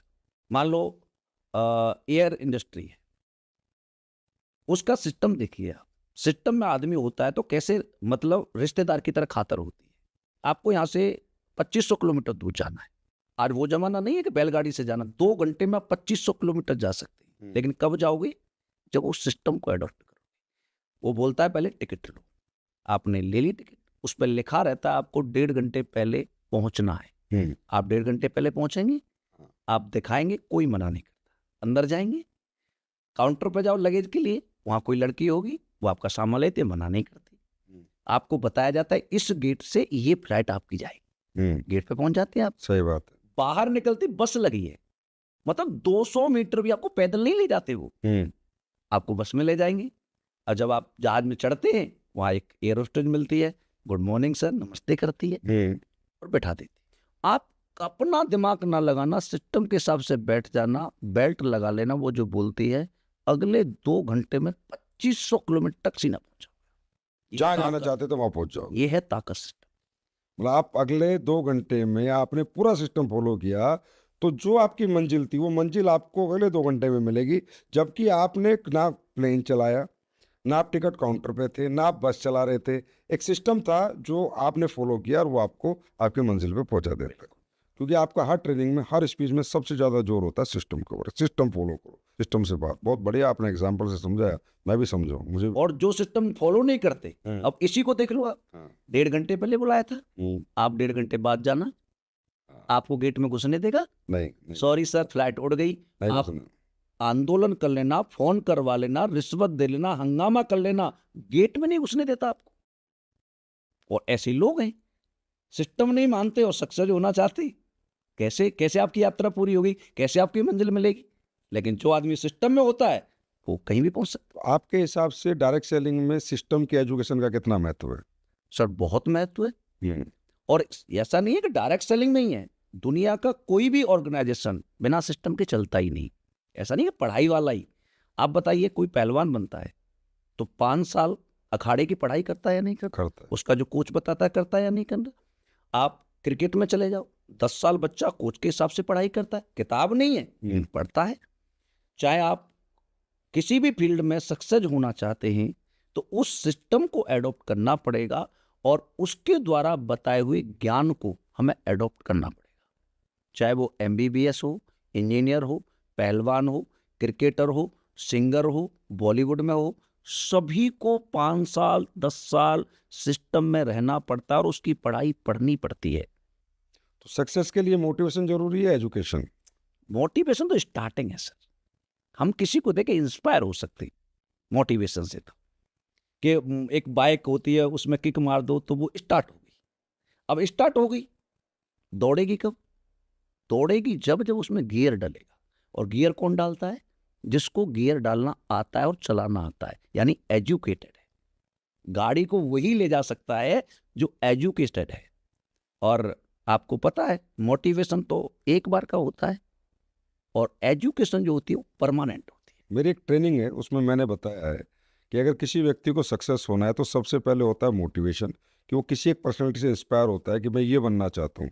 फिर होता है एजुकेशन, फिर होता है पैशन, फिर होता है पेशेंस और फिर होता है डायरेक्शन। बिल्कुल सर। अगर एक व्यक्ति ये 5 चीज़ों को फॉलो कर ले कि वो मोटिवेट हो गया, फिर पैशनेट हो जाए, एजुकेशन ले ले, किसी भी फील्ड में जो उसका गुरु बताए अगर वो करता रहे तो कोई रोक नहीं सकता। सर टेम्परेरी मोटिवेशन को परमानेंट मोटिवेशन में एजुकेशन ही कन्वर्ट करती है और कोई रास्ता ही नहीं दुनिया में। क्योंकि रिजल्ट आता है। उसे पता लगता है मैं करना कैसे है।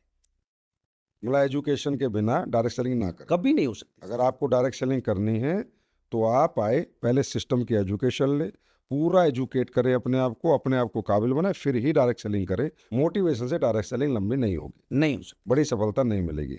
एजुकेशन ही बड़ी सफलता का राज है। या आप जैसे बड़े अचीवर का मानना है। जी सर।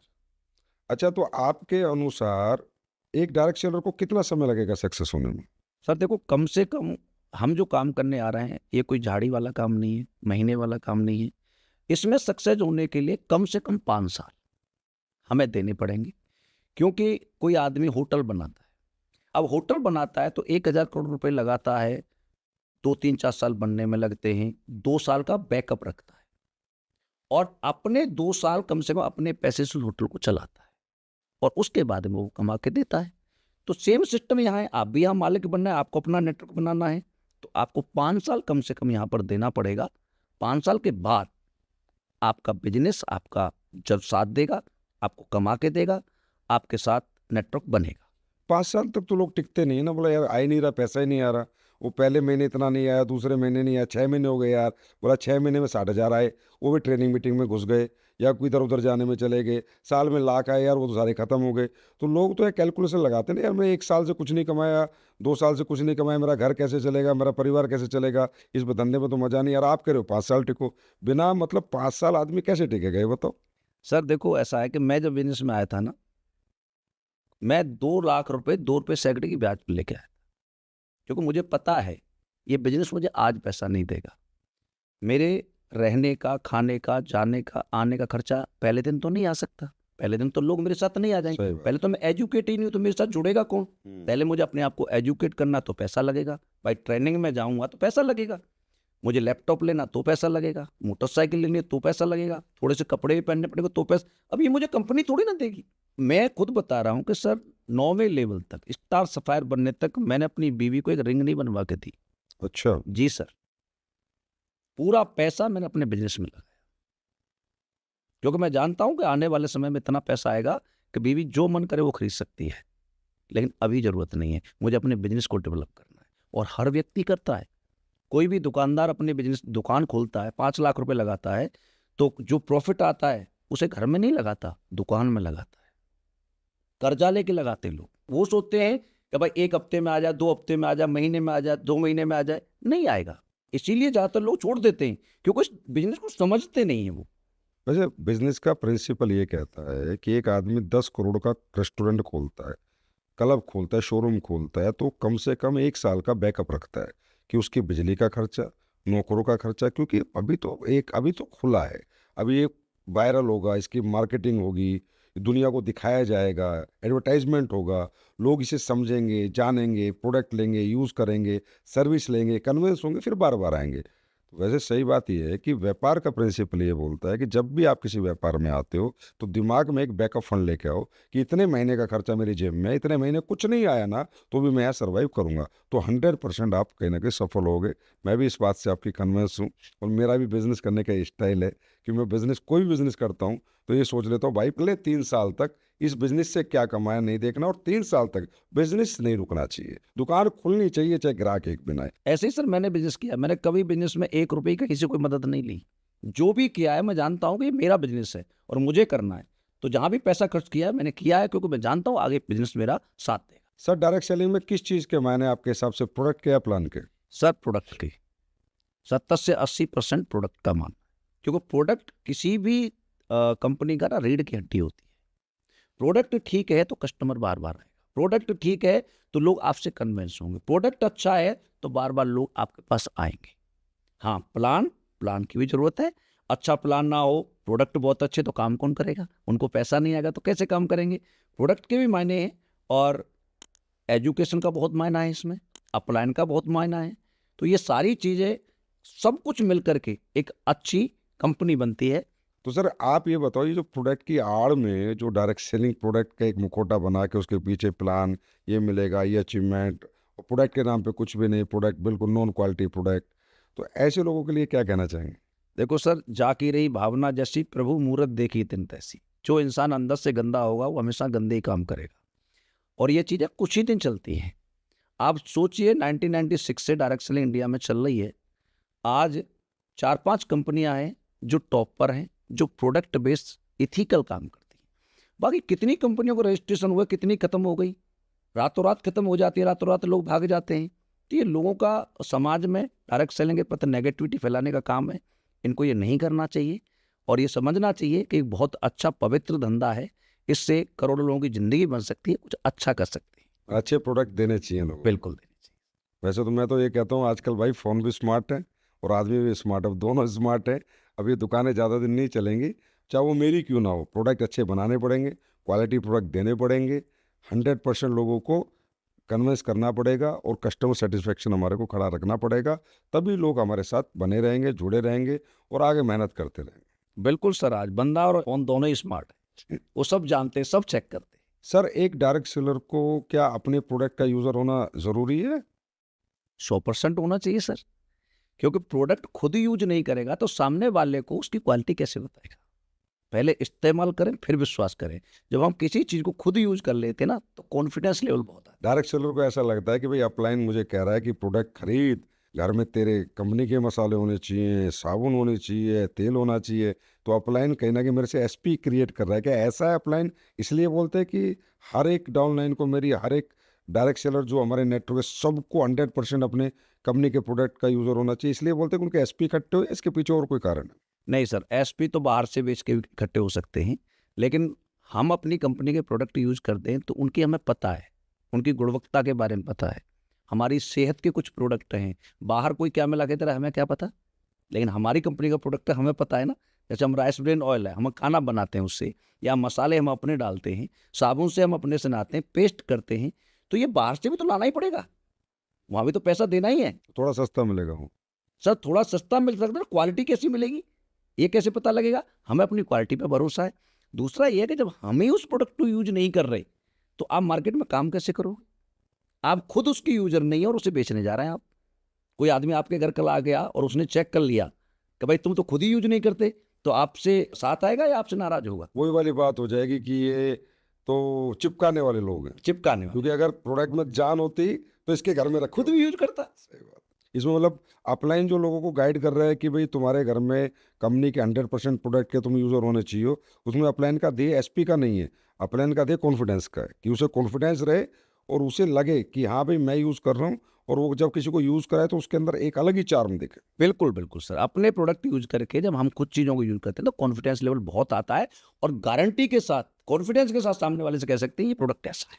अच्छा रामबी सर, इस इंडस्ट्री के बारे में एक बात है कि यहाँ लोग आते हैं, बहुत मोटिवेट होते हैं, कोई महीना टिकता है, कोई 2 महीना टिकता है, कोई 3 महीना टिकता है, कोई 4 महीना टिकता है, इवन 6-6 8-8 महीने बाद भी लोग छोड़ जाते हैं। ये कहते हैं यहाँ सक्सेस का रेशो बहुत कम है, लाखों में तादाद में लोग ज्वाइन होते हैं और हजारों में ही लोग सक्सेस होते हैं, कुछ ही हज़ार।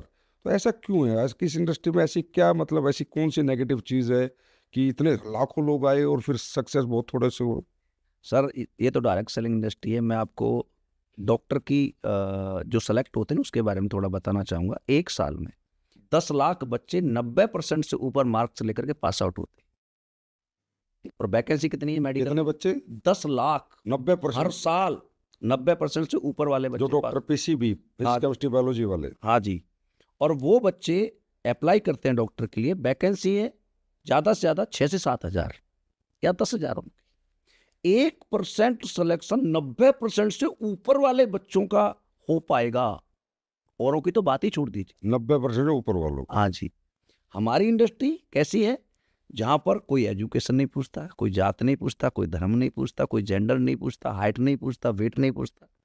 यहाँ जो लोग आते हैं, सबसे बड़ी बात है कि इनके खानदान में किसी ने ये काम किया नहीं और ये उम्मीद करते हैं कि आते ही पैसा आ जाए, महीने में आ जाए, 2 महीने में आ जाए। तो वो उस बिजनेस को समझ नहीं पाते, धंधे को नहीं समझ पाते। जब टीम बनने वाली होती है, एक आध 2 आदमी साथ में आते हैं तो खुद बैठ जाते हैं, सिस्टम में नहीं आते। ट्रेनिंग होगी उसमें बुलाने पर नहीं आएंगे, फिर कहते हैं हमारा चेक नहीं बनना। उनकी कंप्लेंट ज़्यादा रहती है और काम कम रहता है। इसकी वजह से लोग इसको छोड़ के जाते हैं। अच्छा रामबीर सर, आप क्या एंजॉय करते हो यहाँ पर? एक तो आता है आपको चेक आता है, हर वीकली चेक आता है, और मंथली इनकम आती है, रैंक की इनकम, और एक आप जब कहीं जाते हो तो हजारों लाखों लोगों की भीड़ होती है, आपके लिए ताली बजाती है, फूल बरसाती है, रामबीर सर जिंदाबाद। मतलब क्या एंजॉय करते हो? पैसे को ज़्यादा एंजॉय करते हो, पब्लिक के जो दिए हुए प्यार को, जो रिगार्ड मिल रहा है, किसको ज़्यादा एंजॉय करते हो? सर पैसा कभी भी इंस्पायर नहीं करता।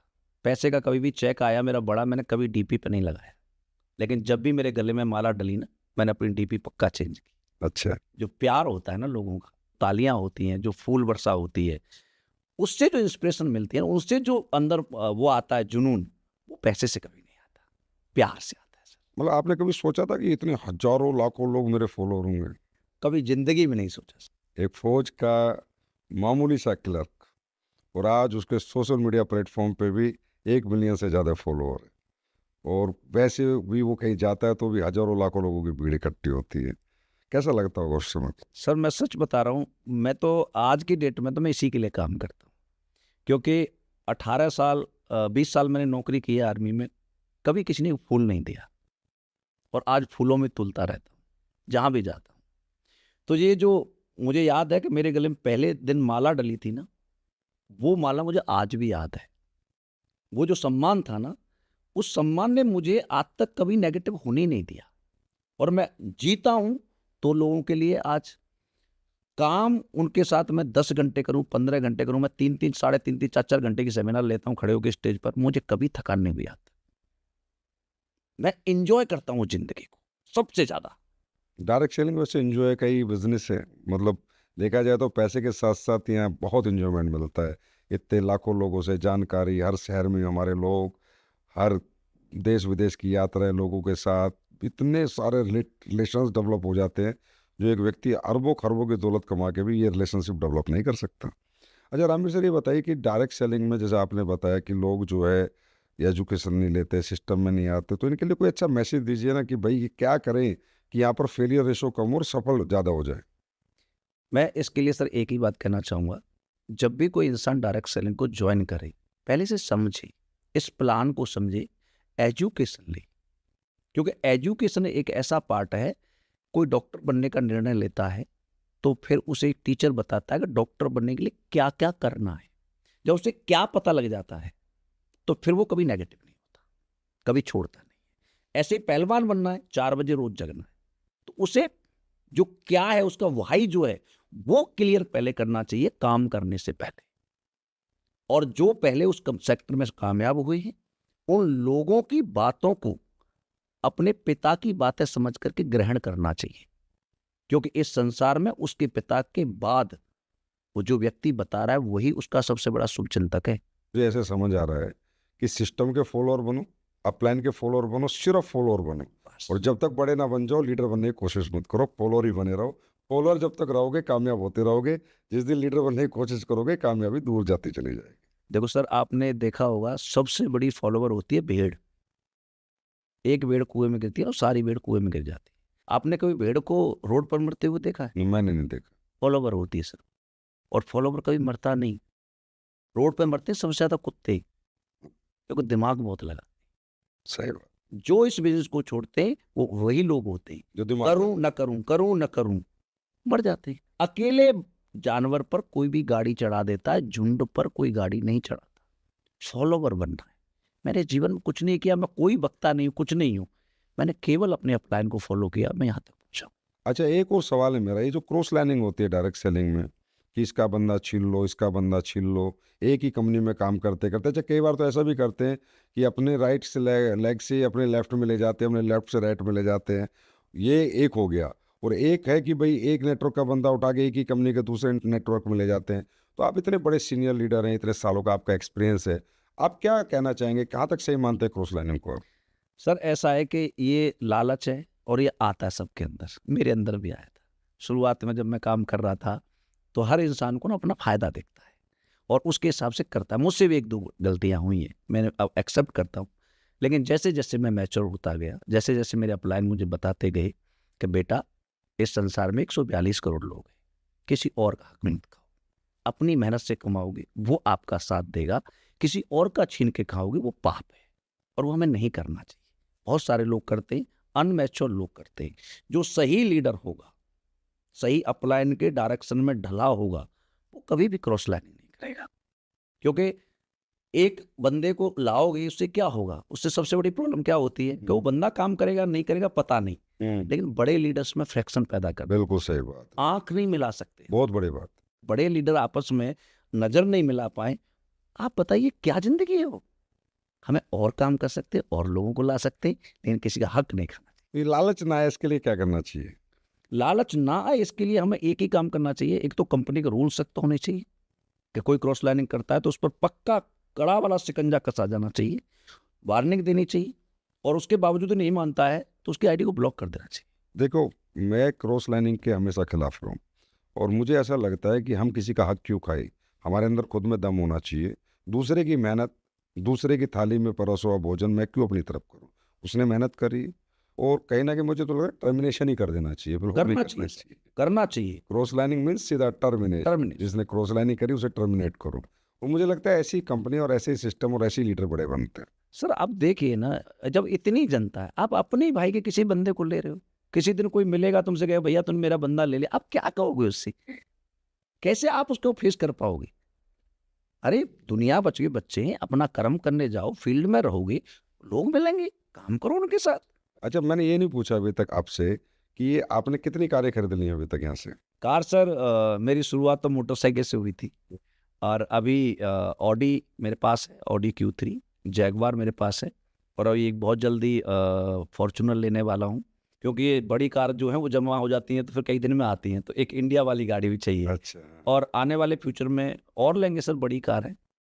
अब मतलब इतनी सारी कारों का लेते हो, तो जब जाते हो शोरूम पे, तो जैसे पहले तो सोचते थे बाइक लेने भी, अब तो कैसे जाते हो, बिंदास हो गए? अब कोई डर नहीं लगता सर। अच्छा, अब तो किसी भी कार पर हाथ रखते हैं तो उसे ऐसा फील होता है हाँ ले लेंगे, कितने भी पैसे में क्यों हो। तो सर ये 3 कारों का क्या करोगे आप? सर 3 कारों के लिए घर पे वाइफ रहती है सर, उसके लिए कार चाहिए।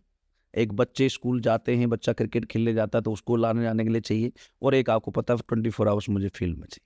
घर में 3 आदमी और तीनों को एक एक कार, एक डायरेक्ट सेलर देने लायक बना, ये एक डायरेक्ट सेलिंग के लिए बहुत गर्व की बात है। जी सर, आज और ये हो पाया है, बिल्कुल डायरेक्ट सेलिंग की वजह से हो पा रहा है। अच्छा रामवीर सर, वैसे ये पूछना नहीं चाहिए कि कहते हैं ना किसी की उम्र और कमाई नहीं पूछनी चाहिए, लेकिन फिर भी डायरेक्ट सेलिंग आप कर रहे हो, लाखों करोड़ों डायरेक्ट सेलर ये पॉडकास्ट आपका देखेंगे, तो अभी कितना एवरेज पड़ जाता है, कितना कमा लेते हो?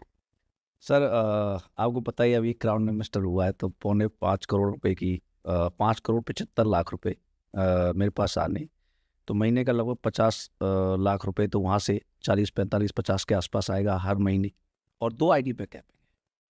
तो आप देख सकते हैं कि 45 से 50 लाख रुपए महीने की इनकम आज मेरी यहाँ से होती है। आपके 2 आईडी पे कैपिंग है, जी सर। लोगों की एक आईडी पे नहीं लगती। सर वो घर से नहीं निकलते, मार्केट 142 करोड़ का है, 2 आईडी के 4 आईडी पे कैपिंग लग सकती है। आदमी करने वाला होना चाहिए, प्यार करने वाला होना चाहिए, लोगों को प्लान करने वाला होना चाहिए, मेहनत करने वाला होना चाहिए। तो एवरेज 45 से 50 लाख रुपए में महीने यहाँ से मेरी इनकम। अच्छा ये बताओ कि अभी मन नहीं करता, बस बहुत हो गया, अब रुक जाते हैं, थोड़ा आराम करते हैं, और अब तो बेटी यूएस पढ़ने चली गई, 3-3 4-4 गाड़ियाँ हो गई, 6.25 करोड़ का ये चेक भी बन गया, टीम भी बहुत बड़ी है, सारे आगे भी लेवल धीरे धीरे होते ही रहेंगे, तो रुकने का मन नहीं करता कि भाई आराम करते हैं, चलो अब तो बहुत मेहनत कर ली, पिछले 2008 जैसे आपने बस 16 साल हो गए लगे हुए। सर एक्चुअली मेरा घर में मन नहीं लगता, और फील्ड में जब रहता हूँ तो मैं बड़ा खुश रहता हूँ। अच्छा, उसका कारण है कि बड़ी मुश्किल से मौका मिला है पैसा कमाने का, और मैं इसे गंवाना नहीं चाहता। कितना कमाना चाहोगे? मैं सर, मेरी कोई लिमिट नहीं है, मैं आपको सच बता रहा हूँ, आखिरी सांस तक मेरे पास जितना काम होगा ना उतना करूँगा, क्योंकि परमात्मा ने गरीब मुझे पैदा जरूर किया है। भगवान का धन्यवाद हमेशा मैं इसी बात से करता हूँ कि अमीर जो होते हैं उन पर भगवान की कम कृपा होती है, गरीब जो होते हैं उन्हें हीरो बनने का मौका परमात्मा देता है, और हमें दिया है। मैं चाहूँगा अपने जीवन में जब इस दुनिया से जाऊँ तो कम से कम 10,000 करोड़ का मालिक हूँ। तो कैसे बनोगे 10,000 करोड़ के मालिक? आराम से सर, अभी देखो आपको पता है क्राउन इन्वेस्टर हुआ हूँ, अगले 1.5 से 2 साल में ब्रांड इन्वेस्टर हो जाऊंगा। अच्छा, 12.5 लाख का 12 करोड़ का चेक वो आएगा, उसके बाद 19वां लेवल 25 करोड़ का चेक उसका आना है, उससे अगला लेवल 50 करोड़ का चेक उसका आना है, तो 100 करोड़, 200 करोड़, 300 करोड़, और जब पैसा आता है तो पैसे को इन्वेस्ट भी करते हैं तो उससे भी पैसा आएगा। तो ऐसे करके मेरा जो लक्ष्य है, जाने से पहले 10,000 करोड़पति और 1,000 करोड़ रुपए मैं कमाना चाहता तो आप तो कहना भाई, इस हिसाब से तो आपको कभी रेस्ट ही नहीं मिलेगा। हूं। रेस्ट ही तो है ये, लोगों को लगता है कि हम काम कर रहे हैं, मुझे तो मजा आता है इस काम को करने में। काम क्या अच्छा मेरे बताओ, लोगों से बात करना कोई काम है? मुझे तो मजा आता है उनके साथ। वैसे तो कोई काम नहीं है, पर लोग इसे बड़ा चढ़ा के, मैं तो इतने दिन घर से बाहर था, ये था वो था। सर आप मुझे बताओ, जैगवार में बैठ के जाता हूँ, ऑडी में बैठ के जाता हूँ, गाने सुनते हुए जाता हूँ, ड्राइवर गाड़ी चला, सही है, उतरता हूँ, 4, 5, 10 बंदे बुके लेके मिलते हैं, फूलों की माला देते हैं, आराम से 5 स्टार होटल में जाता हूँ, रूम में जा करके फील आता है 5 स्टार में, 7 स्टार में रह रहा हूँ। वहाँ जब कोई सेमिनार या ट्रेनिंग होनी होती है, पहले से ही बंदे होते हैं, लाइन लगी होती है, फूल बरसा रहे होते हैं, मुझे उनसे बात करने में यदि काम लगता है तो फिर परमात्मा और इससे अच्छा काम दे नहीं सकता। अच्छा रामवीर सर, मैं आपकी एक खूबी बताना चाहूँगा, सारी दुनिया इसे देखेगी। आपने इतनी बड़ी अचीवमेंट प्राप्त कर ली, लेकिन आज तक मैंने आप में घमंड नाम की छोटी सी भी बात नहीं देखी, वो आपको छोटा सा भी और इतना सा भी मैंने नहीं देखा। मैंने देखा है जब भी आपको जो बताया जाता है वो आप 100% फॉलो करते हो। आधी रात अगर मैं 2 बजे फ़ोन कर दूँ कि कल सुबह 5 बजे आप यहाँ, तो वहाँ आ जाते हो। इतना बड़ा नेटवर्क बनाने के बाद, इतना बड़ा एम्पायर बनाने के बाद, इतना पैसे घमंड क्यों नहीं है आपको? सर किस बात का घमंड, और क्यों आना चाहिए? आदमी को पैसा जो होता है सर लाता है, लोगों के अंदर घमंड जरूर लाता है, रैंक भी उनके अंदर घमंड लाता है, लेकिन जिनके अंदर पैसा घमंड लिया और रैंक घमंड लिया है ना, वो कभी बड़े नहीं बन सकते, वो लोगों के दिलों में जगह नहीं बना सकते। पैसा जरूर कमा लिया है, लेकिन हमें तो आपने एक ही बात सिखाई है जिंदगी में कि बेटा अपलाइन जो बताता है उस काम को करना। अब मान लो मैंने पैसा कमाया, मैं मेरी मर्जी से भी लगा सकता था पैसे को, लेकिन मैंने कभी नहीं लगाया। क्यों नहीं लगाया? उसका रीजन है कि मेरा अपलाइन 1 रुपये से कंपनी शुरू करके आज 5,000 करोड़ कंपनी के मालिक हैं, तो मुझसे ज़्यादा जानते होंगे या कम? ज़्यादा जानते होंगे। वो मेरा भला चाहेंगे या बुरा? भला चाहेंगे। तो फिर मैं क्यों अपना दिमाग लगाऊं? जब और के दिमाग से मैं अरबपति बनना हूं तो मैं अपना दिमाग क्यों डालूं उसमें? मुझे डालना ही नहीं चाहिए। और कुछ लोग डालते हैं। मैं उन्हें सलाह देना चाहूँगा, ज़िंदगी में बड़ा बनना है तो जो आपका प्लान है ना, उससे कोई भी बात कभी छुपाना मत लाए। हाँ, वैसे आपने जो भी कुछ लिया, खरीदा, जो कमाया, जहाँ भी खरीदा, प्लॉट खरीदा, लैंड खरीदा, तो मुझे ज़रूर बताएं सर, ये लूँ या ना लूँ? ये बात तो है। ये बात तो मैं आपकी 100% इस पॉडकास्ट में बिल्कुल एकदम सत्यता के साथ कहूँगा कि आपने ₹1 की इन्वेस्टमेंट मुझे बताए बिना कि अपने अप्लायंसेस शेयर किए मैंने आज तक नहीं की। इसके लिए यही आपको ग्रेट बनाती है, यही इतनी बड़ी पर्सनैलिटी जो आप बने हो, इतने कम समय में जो ये मुकाम हासिल करा है, ये ग्रेटनेस ही है आपकी, जो आज आप यहाँ हो और इससे भी बहुत आगे जाओगे। जो आपने कहा सब होगा अगर आप इसी तरह रहे, क्योंकि इंसान को कहते हैं कभी भी घमंड नहीं आना चाहिए, क्योंकि ज़मीन से जुड़ा हुआ आदमी हमेशा बड़ा बनता है, और जो आदमी ज़मीन से नहीं जुड़ा होता ऊपर देखता हो ठोकर खा के जरूर कभी ना कभी गिरता है, किसी समझदार व्यक्ति ने किया। तो रामवीर सर, एक आखिरी बात मैं आपसे और पूछना चाहूँगा, उसके बाद एक रैपिड फायर राउंड हम करेंगे। अब आप इतने बड़े मुकाम पे पहुँचे, 2 कमरों के घर से 5,000 से 50 लाख महीने का सफ़र, 2 कमरों के घर से आज जयपुर जैसे बड़े शहर में बड़ा पेंट हाउस, दुनिया भर के प्लॉट, लैंड, इन्वेस्टमेंट, शॉप्स, ये अचीवमेंट आपके पापा ने देखी? मेरे जीवन का सबसे बड़ा दुख यही है कि मेरे पापा नहीं देख पाए। वो 2014 में फरवरी में एक्सपायर हो गए थे। वो इन चीज़ों को नहीं देख पाए। मेरी माँ ने ज़रूर देखा है। तो आपकी माँ ने देखा अपने बेटे को कामयाब होते हुए? हाँ, मेरी माँ ने सब कुछ देखा है। पेंट हाउस में रह के गई हैं मेरी माँ। जब उनका मन यहाँ नहीं किया तो मैंने अपने गाँव में उनके लिए अलग से घर बनवाया, एसी लगवाया। तो गाँव में भी घर बनाया? हाँ, मैंने बनाया उनके लिए। क्योंकि हमारा पैसा हमारे माँ-बाप के काम नहीं आया तो पैसा किस बात का। जहाँ भी हमारी माँ रही, अच्छी रही। जो भी मैंने किया अपने माँ-बाप, पापा तो थे नहीं। हाँ, जब मैं आर्मी में रहता था मेरे साथ रहते थे, लेकिन वो ये चीज़ देख नहीं पाई। ये मेरे जीवन का जहाँ भी होंगे, तारा बन के देख रहे होंगे। मैंने घर में फ़ोटो लगा रखी है, रोज़ आशीर्वाद लेके उनका निकलता हूँ। जहाँ भी होंगे देख रहे होंगे और आशीर्वाद देते होंगे। मैंने उनसे एक दिन कहा था, जब मैं पिछली कंपनी में था, तो मैंने कि पापा मैं करोड़पति बनूँगा। अच्छा। तो मेरे पापा मम्मी से कह रहे थे कि देख तेरा लड़का पागल हो गया है, करोड़पति बनने की बात कर रहा है। और मेरे कान में आके बोले तेरे बाप ने भी कभी कमाया, तू कमाएगा। अच्छा। लेकिन आज वो सारा सपना साकार हो गया है। शायद आज होते तो बहुत खुश होते। ये मुझे दुख है, वो नहीं देख पाए। लेकिन फिर भी कहीं ना कहीं रामवीर जी देख ही रहे होंगे, कम से कम आपकी माँ ने तो ये सारे सुख देखे, आपको कामयाब होते हुए देखा, और पिताजी का भी आशीर्वाद है जो आज आप यहाँ पहुँचे हो, उनको भी कई तारा बने हुए आपकी कामयाबी देख रहे होंगे। अच्छा, वैसे गांव में जाते हो जो आजकल आप गाड़ियाँ लेके बड़ी बड़ी कह रहे हो, 70 घर का हमारा गांव है, नंगला बलराम जो भी आपने बताया था, तो वहाँ कैसे रिएक्शन कैसा आता है आपके यार दोस्तों का, जो पुराने बचपन के मित्र थे, जो आप ही की तरह बोरी लेके स्कूल में जाते थे, वो भी मिलते होंगे, और जो आपके रिलेटिव्स हैं, रिश्तेदार हैं, कैसा आता है रिएक्शन, कैसा आता है? रिएक्शन सर मिला-जुला है। ज़्यादातर लोग तो जलते हैं। अच्छा जी। गाँव में तो ये भी कहते हैं लोग कि किराए की गाड़ी ले आया हो। अच्छा, किराए की हाँ, गाड़ी ये भी कई बार कहा है किराए की लाया होगा, इसके पास कहाँ से आया? ये कहाँ से ला सकता है? सही। लेकिन जो रियलिटी में जानते हैं वो अपने होते हैं, कुछ खुश भी होते हैं। रिश्तेदार भी बहुत सारे जलते हैं। कई लोग हैं, नाम नहीं लेना चाहूँगा, जिन्होंने बड़ी उल्टी-सीधी बातें की। 2 नंबर का काम करते हैं, किसी दिन जेल में होंगे, ऐसा पैसा कैसे आ सकता है? हमने भी बहुत पढ़ाई की है, ऐसे नौकरी छोड़ दी, रोड पे आ जाएगा, बड़ा आसमान में उड़ रहा है। बहुत सारी बातें लोगों उनको जवाब तो मिल गया होगा पर। हाँ, पर मेरे को आपने एक बात सिखाई है, ज़िंदगी में कभी किसी से बहस मत करना। कभी लाइफ में मैंने किसी से बहस नहीं की। पैर छूने वाला व्यक्ति है, पैर छूता हूँ, हाथ मिलाने वाला हाथ मिलाता हूँ, गले मिलने वाला गले मिलता और बस कामयाब होकर हूँ। दिख, बस, मेरा यही फंडा है। गाँव में कोई भी मिलता है ना, कामयाबी से जवाब देना। हाँ, अभी भी लोग कहे तू क्या जानता है? मैंने कि मैं जानता ही नहीं। उनसे क्या बहस करूँ? भाई हैं, परिवार के, चाचा-ताऊ के, गाँव के, उनकी गलती नहीं है। शायद उनकी जगह मैं होता, तो मैं भी ऐसे ही कह रहा होता। तो वैसे अभी गर्व महसूस होता होगा गाँव जाते होगे तो? बहुत गर्व महसूस होता। आसपास के गाँव में इतनी अचीवमेंट बहुत कम लोगों के पास होगी मेरे हिसाब से। किसी के पास नहीं है सर। पूरे डिस्ट्रिक्ट अलीगढ़ में मैं पहला व्यक्ति हूँ जिसने 2 गाड़ियाँ हैं मेरे पास, ऑडियो जैगवार। किसी के पास नहीं, अब तीसरी भी आ रही है। तीसरी भी आ तो जाएगी। बहुत मजा आया आपके साथ बात करके। अब एक रैपिड फायर राउंड और हम करेंगे। तो बताइए सर, आपकी ड्रीम कार कौन सी है? कार तो हम कोई भी ले सकते हैं। आज पैसा इतना है कि आने वाले समय में जिस पे हाथ रखेंगे वो कार हम ले लेंगे। फिर भी कोई ड्रीम कार? Rolls Royal. आपका फेवरेट टूरिस्ट स्पॉट क्या है? Sir Dubai. दुबई में बार-बार जाना पसंद करता हूँ। आपका फेवरेट कवि कौन है? सर कुमार विश्वास। हाँ बिल्कुल, आप उसके जैसे ही गाते हैं। Favourite actor? Amitabh Bachchan. Favourite actress? Madhuri Dixit. खाने में क्या अच्छा लगता है? सर खाने में मुझे दाल चावल बहुत बढ़िया लगते हैं। किस देश में घूमने का सपना है आपका? Sir Venice.